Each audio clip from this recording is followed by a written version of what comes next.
prepare some medicine for this my cough. This is what my dad used to do then when we were still small. Let's get garlic. So we usually use garlic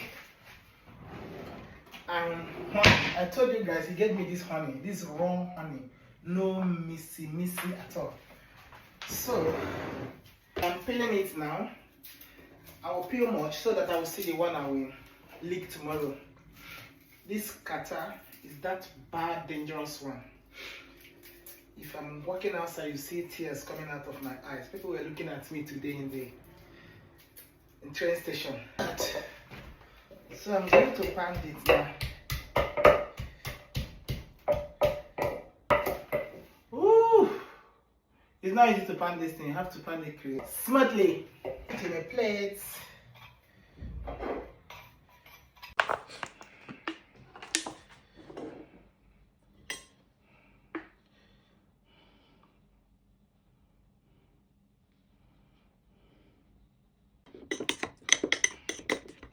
As you can see, I'm done doing this. So what I will do now, I will just take 1 to 2 spoons. Give the person 1 to 2 spoons, it's okay. It's not going to be sweet. You know how garlic, raw garlic. Then you cover it.